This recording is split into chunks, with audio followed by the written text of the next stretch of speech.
नमस्कार। ओडिशार सर्वप्राचीन साहित्य अनुष्ठान उत्कल साहित्य समाजर निर्वाचन अनुष्ठित हेबो आउ मात्र कई घंटा परे 2025 रु 2028 पर्यंत जो कर्मकर्ता माने उत्कल साहित्य समाजर नेतृत्व नेबे सेमानकु आपण माने निर्वाचित करिवे सकाळ 8टा रु अपराह्न 2टा पर्यंत आपणकर भोट देई।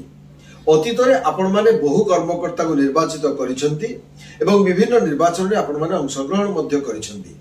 तेणु आपण मानकर अतीत जो अभिज्ञता अछि से अभिज्ञता को आपण माने समीक्षा करिवे एवं केउ प्रार्थी किभली भाबरे कार्य करिवो एवं ओडिया भाषा साहित्य विकास क्षेत्र रे से माने किभली योगदान देबे किभली नेतृत्व नेबे से कथा विचार करिवे एवं सेही अनुसार मतदान देबे एवं सेही भली एक अपेक्षा सहित मु डॉक्टर प्रभास आचार्य सभापति प्रार्थी एवं मो सहित अछंती उपसभापति ब्रह्मानंद विश्वाल, साधारण संपादक राजीव कुमार षडंगी, संगठन संपादक डॉक्टर रविंद्र कुमार बिहारी, पाठागार संपादक डॉक्टर निरंजन साहू, कोषाध्यक्ष भाव में डॉक्टर अभय कुमार राउत प्रतिद्वंदिता करुथिबा बेले कार्यनिर्वाहिका समिति पई मो सहित प्रतिद्वंदिता करुछंती डॉक्टर सेनापति प्रद्युम्न केशरी, सुरेश कुमार नायक, डॉक्टर वैजयंतीमाला शतपथी, राजकिशोर स्वाई, गीतांजलि पृष्टि, अध्यापक किशोर चंद्र दास, प्रमोद प्रधान, डॉक्टर मनोरंजन बेहुरा, रघु साहू, तपन कुमार स्वाई एवं मीरा बेहुरा।